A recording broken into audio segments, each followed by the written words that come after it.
Good day. You are listening to the Bloomin Bodhisattva podcast brought to you by the Rissho Kosei-kai Dharma Center in Oklahoma City. I am James. I'm Alyx. I'm Jocelyn. And I'm Karin. And we're the Bloomin Bodhisattvas.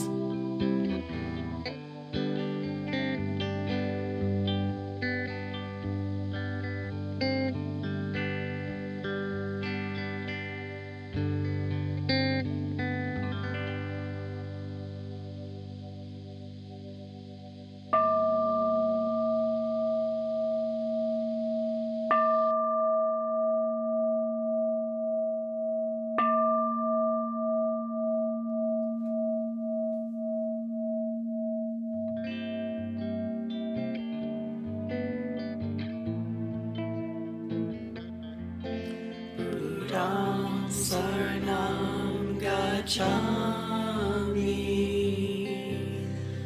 Buddham saranam gacchami. Buddham saranam gacchami.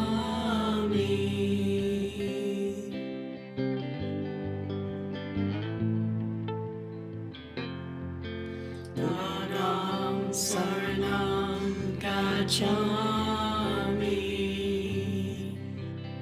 Dharmam saranam gacchami. Dharmam saranam gacchami.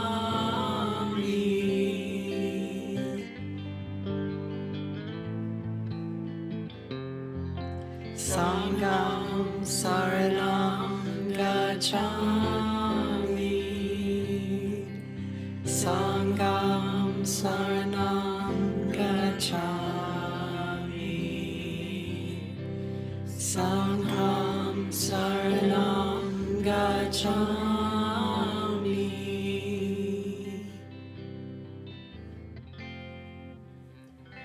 Today we are going to discuss the three treasures. Very good.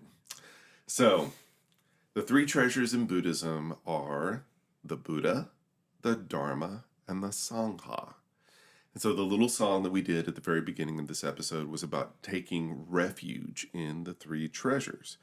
But before we talk about that, let's talk about what do we mean by treasure.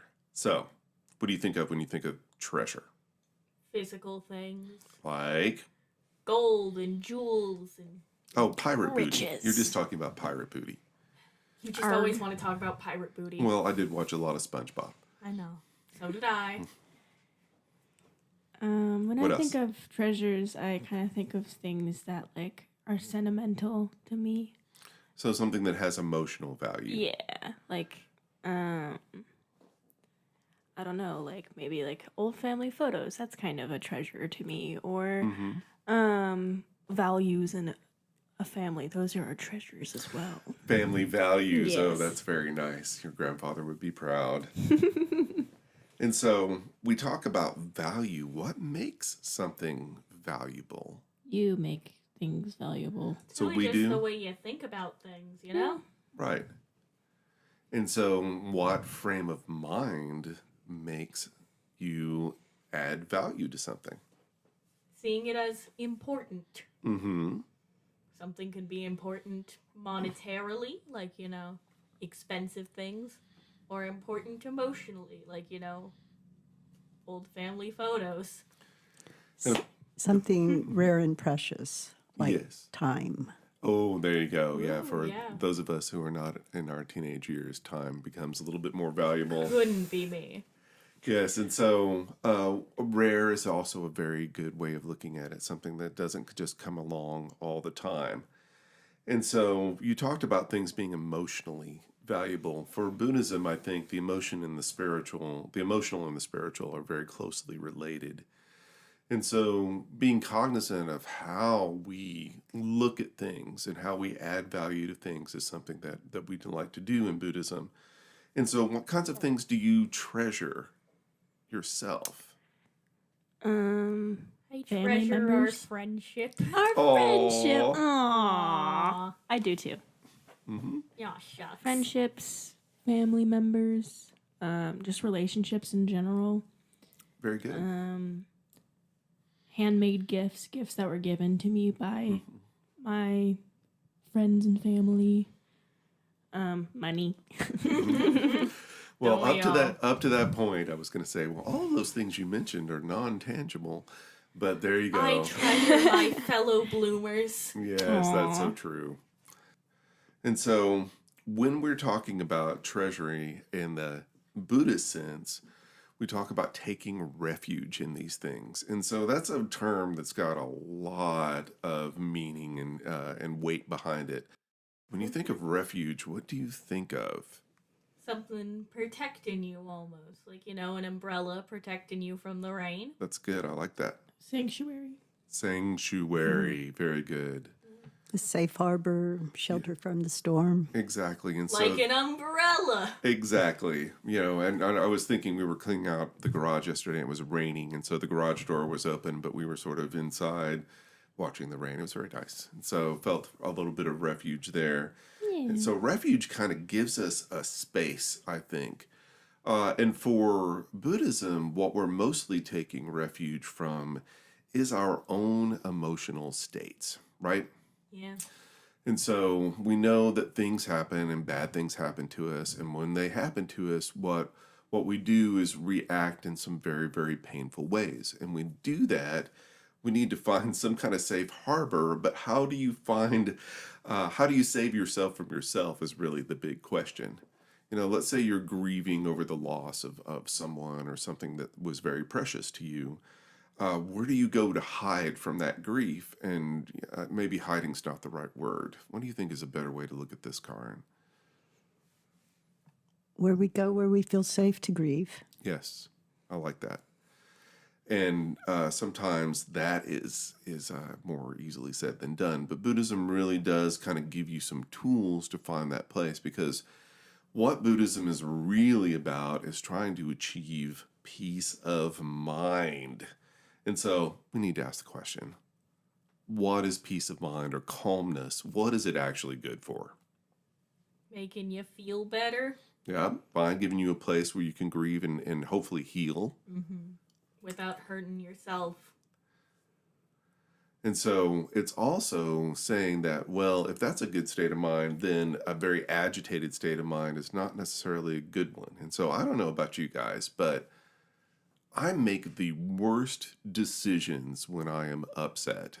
Don't I know it? And not only that, but I do things like where I can't function, where I drop things and run into things and make stupid mistakes because I'm agitated.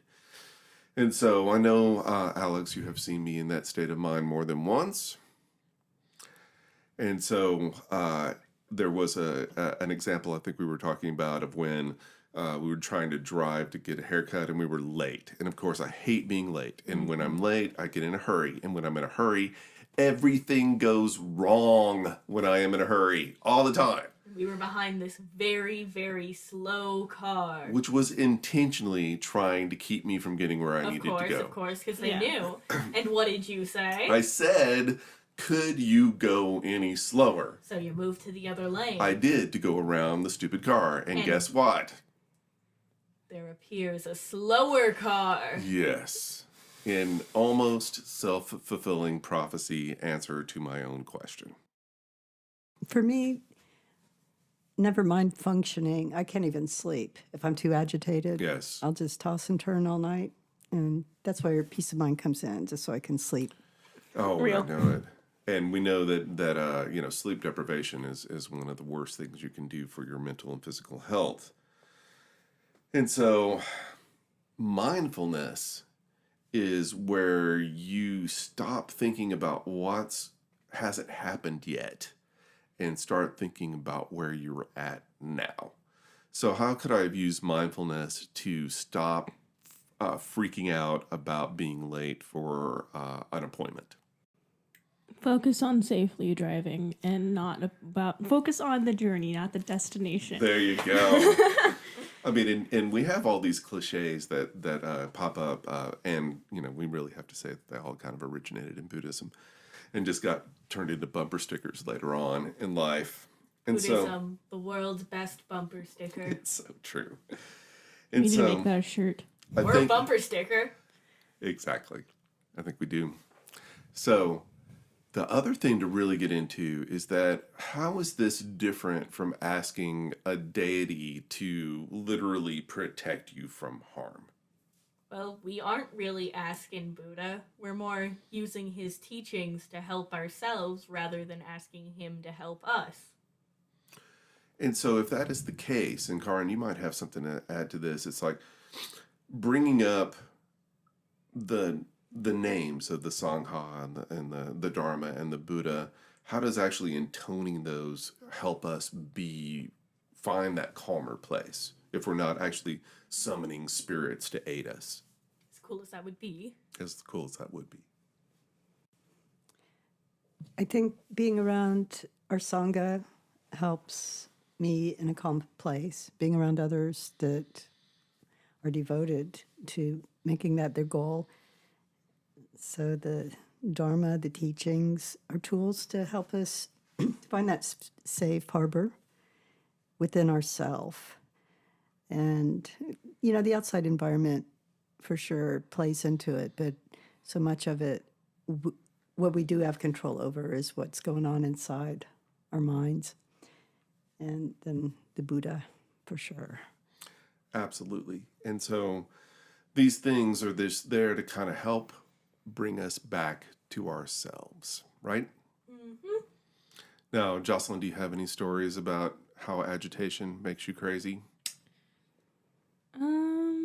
I mean, when I was a lot younger, I have a little more control over my agitation now because I'll just go off and organize something and then I'm fine. But It's not a bad way to do it. when I was younger, I remember just anytime my parents and I got into a little quarrel or whatever, or one of my friends, because I had a lot of toxic friends when I was younger, it would make me mad. I'd get so agitated that if I bumped into something, I'd get so just angry at that thing I bumped into that I'd kick it or something like that. I'd do stuff like that and I end up hurting myself, or I just would sit in my room and just let my anger simmer and I not know what to do with it.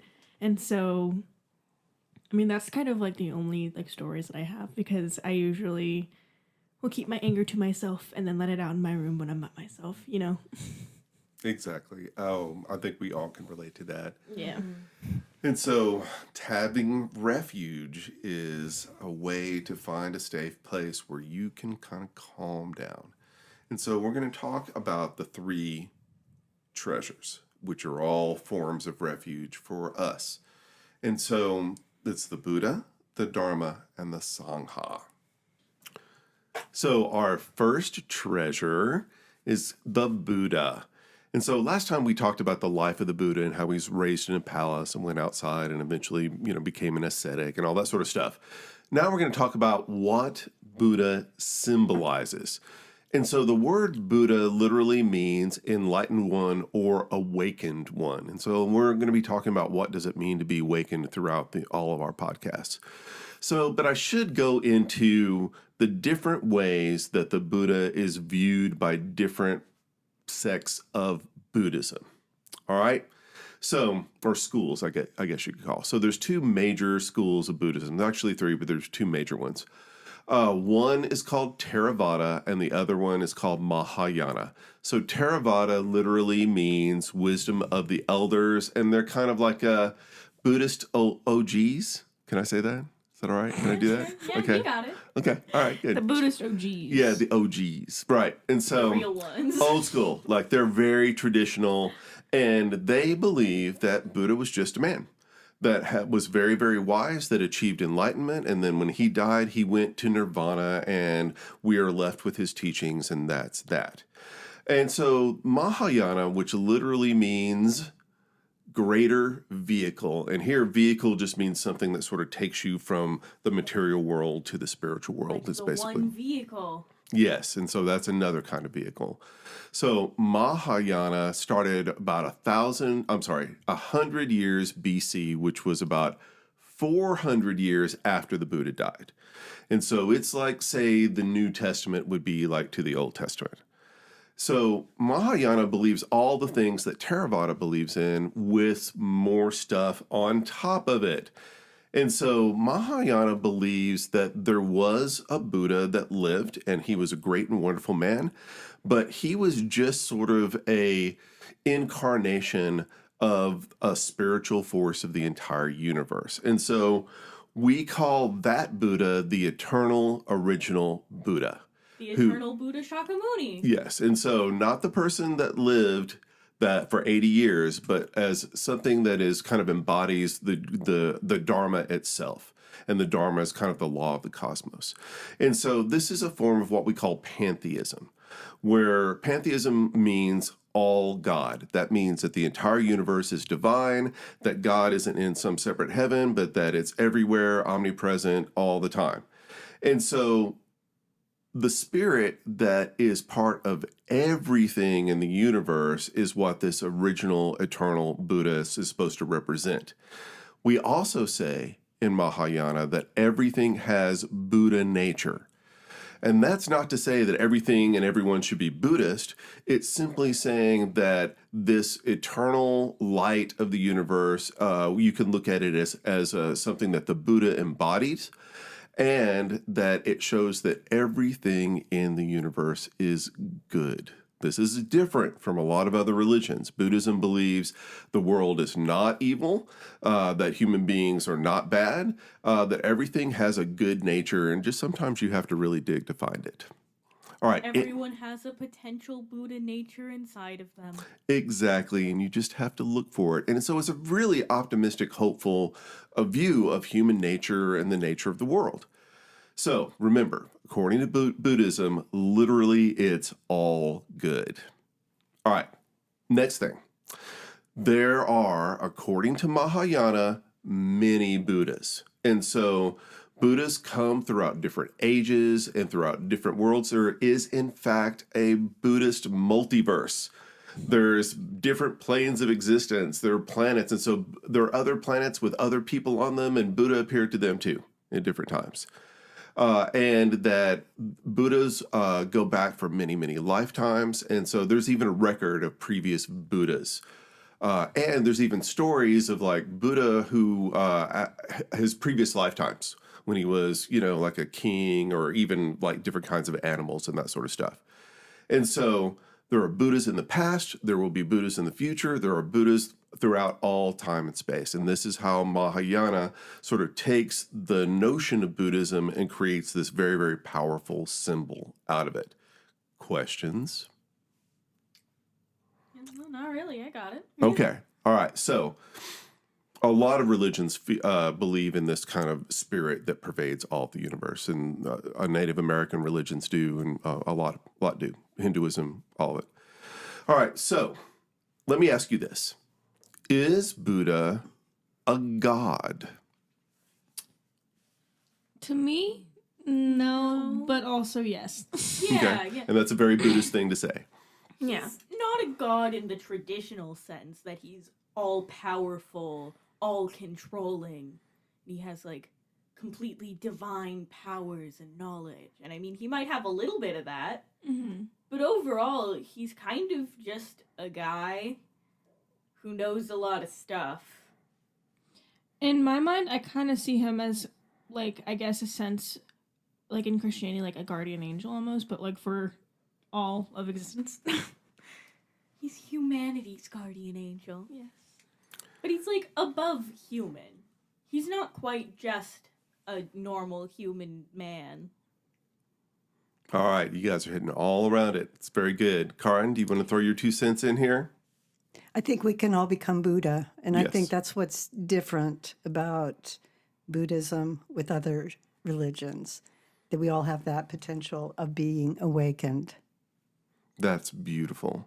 So We're not Go ahead. necessarily like above or below Buddha. We're kind of on equal standing. He's just like not like everybody else, or He's not like other The- girls.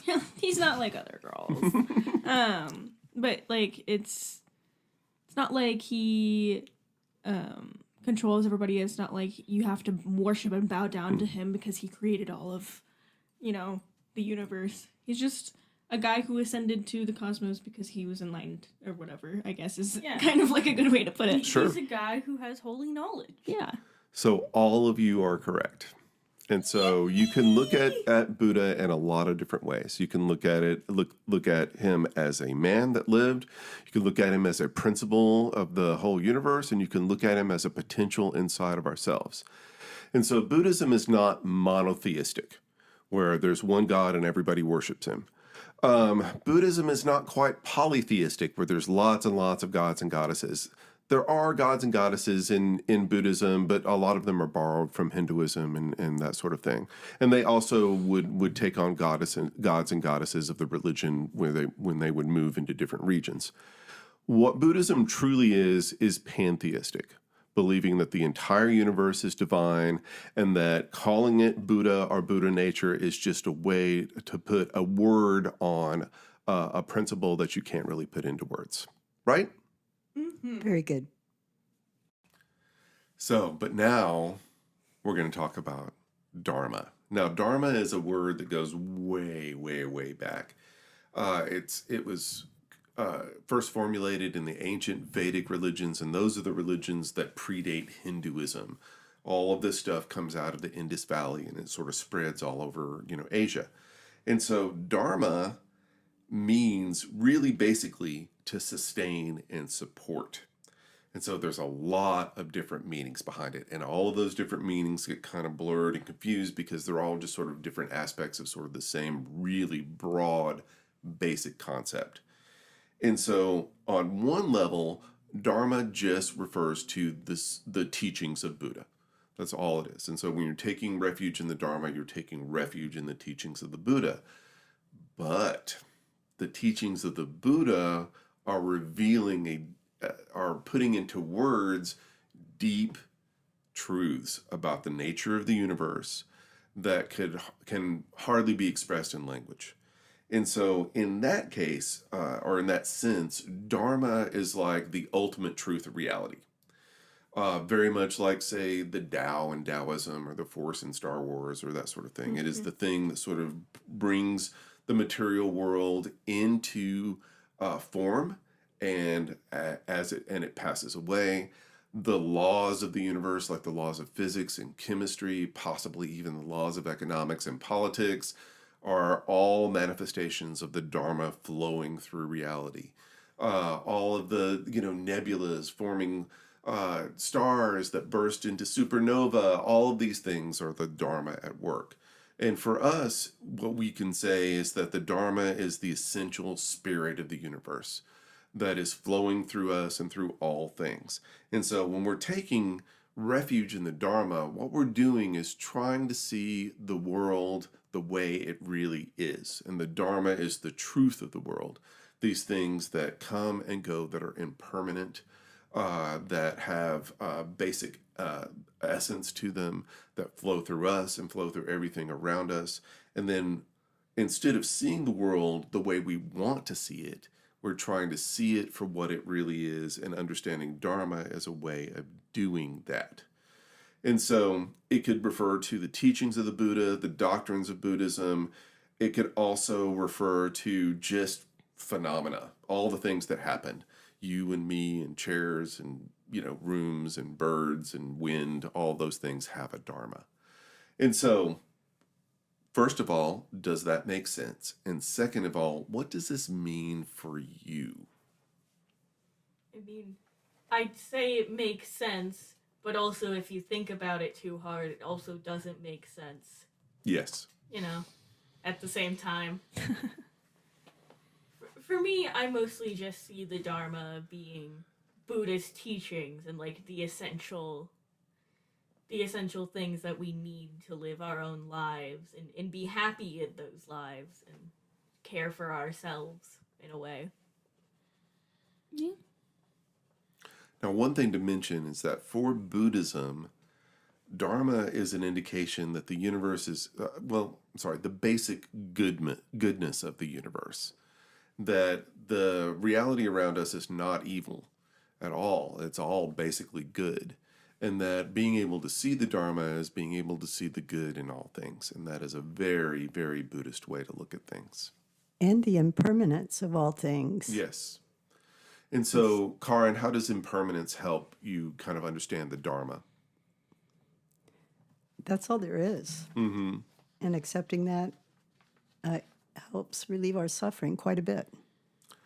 And so impermanence, we'll have a whole, lesson on impermanence coming up the next time.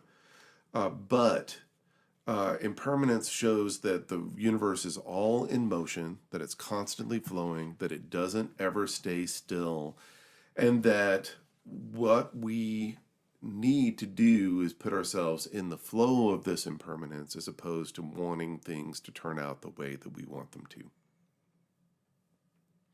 And that is Dharma. And so the next treasure is the Sangha. And so Sangha, in Christianity, you just call it the congregation. And it basically means the same thing. It's just bringing things together in a group. That's all Sangha means. And so another way to look at it would be community, but it could really be any kind of grouping is a Sangha, like a flock of birds, a murder of crows, a herd of cows. They're all, kind of technically Sangha. Now, back in the day, it specifically meant the community of monks and nuns. They were the Sangha. But one of the things that happened when Mahayana comes along is that they sort of open up Buddhism to everyone, as opposed to just monks and nuns. Now everyone can kind of practice Buddhism, and so it started to become less and less of a formal word, and now it simply means people gathered together trying to practice this faith and trying to become better people through Buddhism. And so we're all right now in a Sangha, right? Yeah. All right, which is a good thing, having a community of people that, sort of together on one thing. But let me ask you, what does Sangha mean for you, and how does it help? Ooh. Yippee. For me, the Sangha, it relies primarily on the people that I connect with through the Dharma Center. The people around there who, helped me grow on my own spiritual journey, and are all also there studying the Dharma and the Buddha alongside me. That's more what I define as my Sangha, though I could also define my friends as being my Sangha too. Sure. They help me spiritually. And I think that's a really good point, that we don't really need to be surrounded by other Buddhists to be able to live better lives and have a good influence on others. You also don't need to be surrounded physically. No. Exactly. Like the people listening right now, assuming there's more than one of them, hopefully. You're a Sangha. Yes. Kind of who I define as my Sangha is, I guess, of course, the people at the Dharma Center. Just like the welcoming and non-judgmental community of people who always will give you a friendly smile no matter what, and will, always have a friendly little conversation with. And another group of people that I really consider my Sangha is, of course, my friends and family, who have always been there for me, who have supported me, who have helped me grow as a person and become the person that I am today.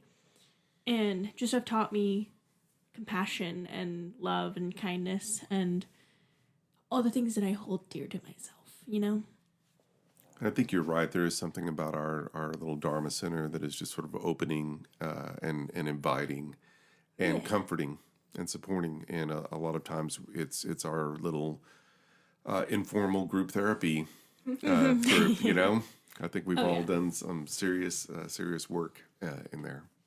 Karin. It's nice to be surrounded with like-minded people that are on the same spiritual quest. The spiritual quest, the journey, the searching for the treasures. Yeah. And just there's comfort in that and refuge, and it's a beautiful thing to be on the same Bodhisattva path, to be surrounded with others, whether it's in the Dharma Center or another Buddhist temple or not. But there's lots of Bodhisattvas out there. Absolutely. Oh, yeah. Yeah, I think Alyx put it best.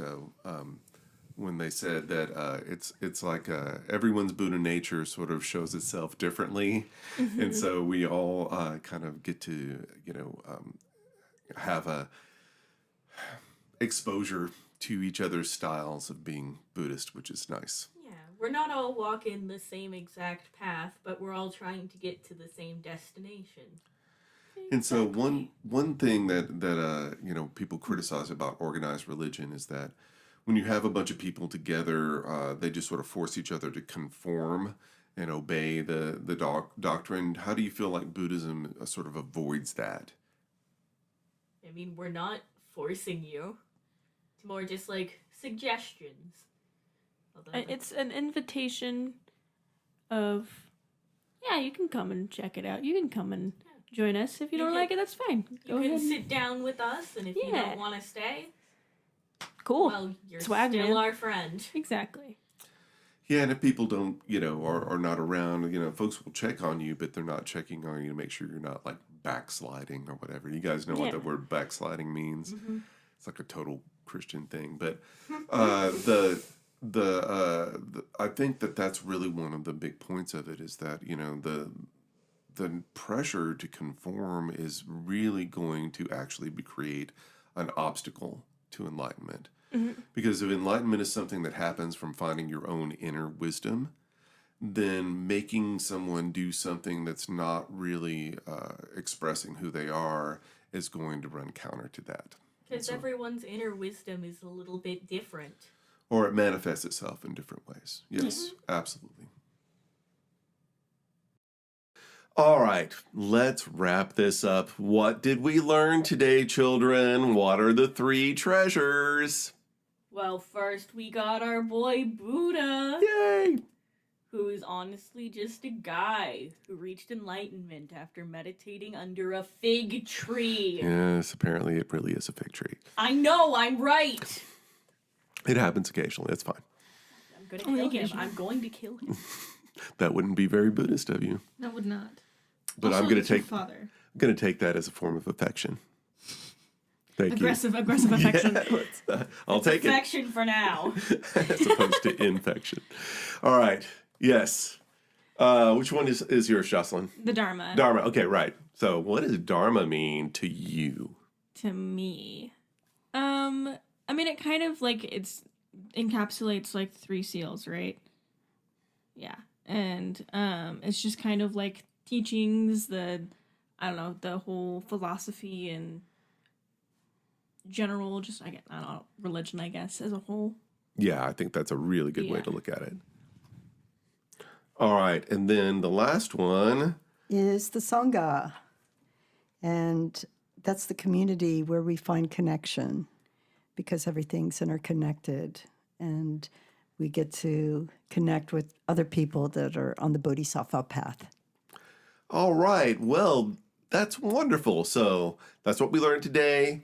And it's time to wrap things up.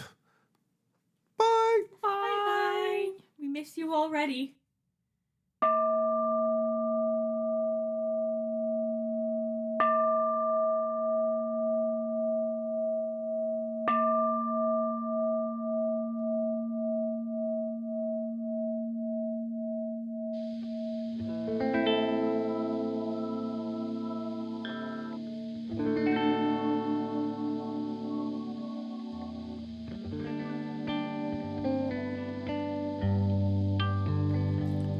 And that is our wonderful show on the 3 treasures. Thank you all for listening to the Bloomin Bodhisattva podcast, brought to you by the Rissho Kosei-kai Dharma Center in Oklahoma City. And stay tuned for the next episode when we will talk about causation and the 3 seals of the law. Until then, fellow bodhisattvas, keep on blooming!